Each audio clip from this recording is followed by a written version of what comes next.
नमस्कार, कैमिन पॉडकास्ट में आपका स्वागत है। मैं हूं doctor Manish Kumar Pathak, MVSC animal nutrition, और आज की चर्चा का विषय है कि दुधारू गायों में इंटरकाविंग या दो बच्चों के बीच की जो अवधि होती है उसको कैसे कम किया जाए।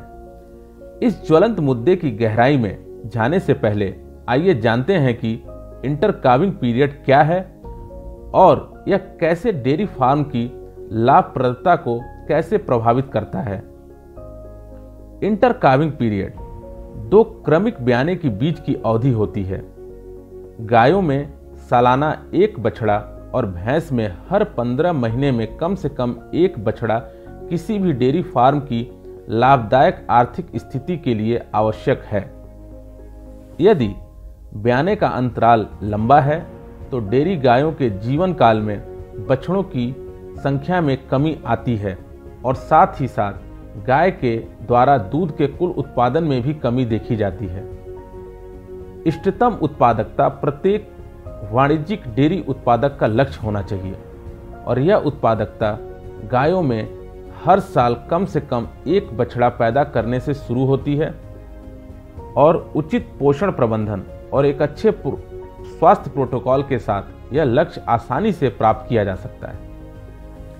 जैसा कि विभिन्न शोधों में पाया गया है कि 80% से अधिक प्रजनन समस्याएं पोषण प्रबंधन की कमी के कारण होती हैं। इसलिए इस समस्या से निपटने के लिए और अपने पशुओं के ब्याने के अंतराल को कम करने के लिए पोषण प्रबंधन संबंधी कुछ टिप्स के बारे में समझाएंगे। ब्याने के बाद 60 से 90 दिनों के दौरान डेयरी गाय की जो पोषक तत्वों की आवश्यकता होती है वह अपने उच्चतम स्तर पर होती है।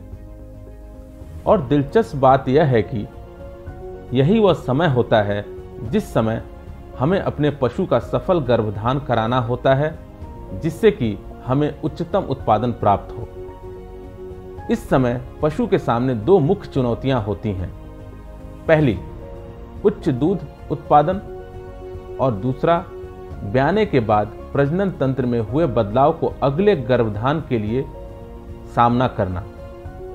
ऐसी विचित्र परिस्थितियों में पशु में कार्यात्मक पोषक तत्वों यानी फंक्शनल न्यूट्रिएंट्स का महत्व बहुत ज़्यादा बढ़ जाता है। फंक्शनल न्यूट्रिएंट्स कौन कौन से हैं? जैसे ट्रेस मिनरल्स, विटामिन्स और ओमेगा 3 फैटी एसिड्स, जो पशु के उचित प्रजनन प्रबंधन के लिए बहुत आवश्यक होते हैं। इसलिए यह सुनिश्चित करना वास्तव में महत्वपूर्ण है कि हमारे डेयरी मवेशियों को आवश्यक मात्रा में फंक्शनल न्यूट्रिएंट्स जैसे कि ट्रेस खनिज, calcium, phosphorus, copper, selenium, zinc, iodine, cobalt, vitamin जैसे vitamin A, vitamin D3, vitamin E मिल रहे हैं। और अंतिम लेकिन अत्यधिक महत्वपूर्ण ओमेगा 3 फैटी एसिड कार्यात्मक पोषक तत्वों की सबसे महत्वपूर्ण श्रेणी में से एक है, जो प्रजनन हार्मोन के स्तर को नियंत्रित करने के साथ साथ तेजी से अंडे के निर्माण में मदद करता है, जिससे अपने पशु से अधिकतम उत्पादन और प्रजनन प्राप्त करने का हमारा उद्देश्य पूरा होता है।